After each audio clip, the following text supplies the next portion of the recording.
Бүгүн Кумтөр алтын кен ишмерин текшерүү үчүн түзүлгөн депутаттык комиссия жыйынга чогулуп, анда комиссиянын төрагасы Акылбек Жапаров Кумтөр Голд компаниясы Кыргызстанга жалпы 10 миллиард доллар төлөгө милдеттүү экенин белгилеп, ал эми муну мыйзамдарга ылайык далилдей аларыбызды билдирди. Бирок ошол эле учурда Жапаров Кумтөр боюнча эл аралык сотко даярданып, парламентке 3 жолун сунуштап жатканын маалымдады.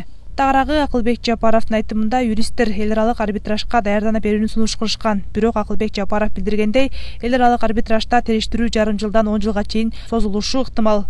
Барганда утулабыз дебей, биз биринчи өзүбүздүн соттордун баарын бүтүрүп, биздин данныйлар менен барганда утабыз деп.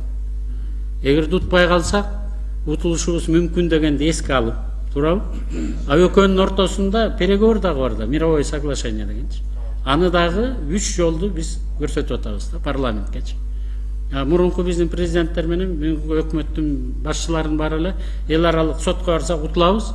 Ошондуктан барбай эле коёйлу деген бүтүмдөрдү эмненин негизинде чыгарды госкомиссия биз таба албай койдук да. Такай эле Центр предлагает этет экен. Муну минте оңдоп койбойлубу?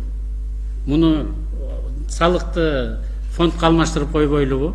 Анан силер утуласыңар деп биз ойлойбуз десе, силердин оюңар туура деп биздин президент менен премьерлер макул боло бериптир да.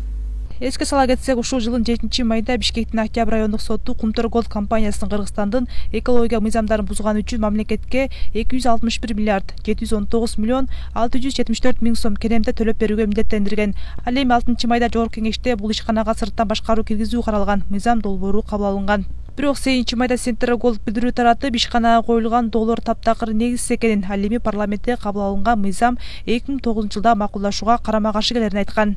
Белгилей кетсек, Кумтөр Кыргызстандагы эң чоң алтын кендердин бири. Аны канадалык Центр Голд компаниясы иштетет. Кыргызстандын үлүшү 26% түзөт.